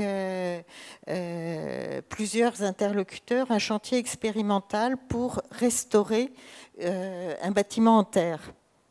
Bâtiment en terre, donc ça devait être un lieu collectif, ça ne pouvait pas être sur une maison privée, la même chose, ne pas opposer Pierre et Paul à travers quelque chose d'expérimental. Et le propos était aussi, dans notre sens, de pouvoir, avant que ces savoir-faire disparaissent avec les personnes qui les portent, comprendre et connaître ces savoir-faire des maîtres qui travaillent avec la terre, avec le pisé. Et on est en 2011 et on est face à beaucoup de contradictions. Donc je les décris parce que c'est à la fois positif et négatif. La première, c'est que le responsable du village est tout à fait partant parce qu'il est convaincu. Mais en même temps, si ce chantier a lieu dans un lieu trop public et s'il y a un problème quel qu'il soit, ça va lui retomber dessus. Donc ça ne peut pas être dans un lieu trop public. Donc là, la part communication auquel on pensait, de facto tombe à l'eau, puisque ça ne peut pas faire école. D'autre part, comme ce chantier, dans l'esprit qu'on avait, c'était qu'il puisse être l'occasion d'enregistrer des savoir-faire, il faut déjà être conscient de ces savoir-faire existants pour qu'il y ait ce travail qui puisse se faire, de les comprendre et de les restituer. Or, les jeunes qui étaient là, qui étaient de différentes universités, n'en avaient pas suffisamment conscience pour que ça puisse effectivement faire l'objet d'un travail en tant que tel. Donc ça, quand je dis ça, ça montre notre manque de préparation. Hein. Ce n'est pas pour mettre en cause les uns et les autres, mais pour montrer toutes les étapes préalables nécessaires pour arriver à ce que j'appelais la partie émergée de l'iceberg. Et puis ensuite, il faut aussi qu'il y ait un travail parallèle de faire changer les mentalités. Tant qu'on est convaincu que l'ancien égale le fait de ne pas être moderne, de ne pas avoir un niveau de vie confortable, etc., on ne peut pas avancer très loin. Et en rencontrant il y a quelques années ce même responsable qui dit « mais moi, je suis bien convaincue maintenant, je vois bien toutes les erreurs qu'on a faites, et si j'avais à recommencer, je ne le ferais pas de la même manière ». Donc on est aussi sur, je crois que c'est intéressant aussi à avoir en tête, on est sur des processus en cours. On n'est jamais sur l'objet de mettre en place une opération réussie. On est sur des processus, et des processus qui s'enrichissent d'une fois sur l'autre et pour lesquels bien, le fait qu'ils puissent concerner un plus grand nombre de personnes au fur et à mesure est déjà une des premières réussites. Enfin, je partage cette expérience à partir des points qui sont des points qui n'ont pas toujours été positifs, mais qui permettent de comprendre l'environnement global qui est nécessaire pour favoriser et pour permettre, d'une part, cette fierté. La fierté ne naît pas de rien. La fierté, il faut lui donner l'occasion d'être là. Et on le voit à travers les personnes qui sont en photo. Le fait d'être là, d'être mélangé avec ces jeunes, ils commencent à retrouver confiance dans un environnement qui est un environnement qui a été construit par leurs ancêtres, par eux-mêmes, etc. Mais tant que cette fierté n'est pas là, on ne peut pas travailler sur grand-chose. Et on ne sait jamais quand cette fierté va apparaître. Et c'est par ce partage d'activités en commun qui a été évoqué, que ce soit au niveau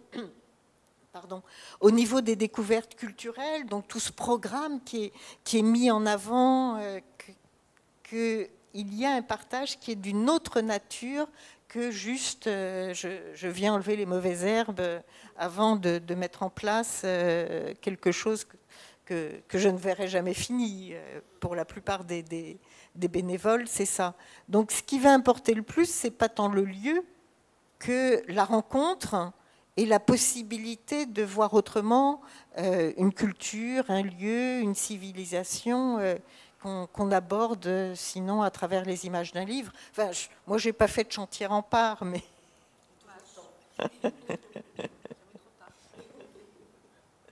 Mais voilà, c'est pour resituer aussi ce long travail qui est un travail partagé.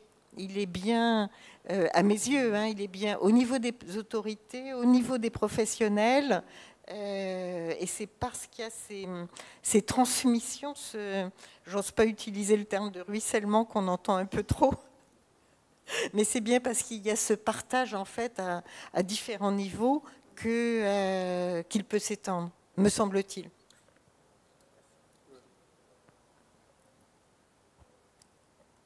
Vous avez d'autres choses à ajouter? Eh bien, je propose qu'on vous applaudisse, et surtout vous qui parlez français. Merci beaucoup. Merci Tia, merci Bouillet de vous exprimer dans notre langue en étant ici. Merci beaucoup. Prochain rendez-vous Chine, donc au mois de mai.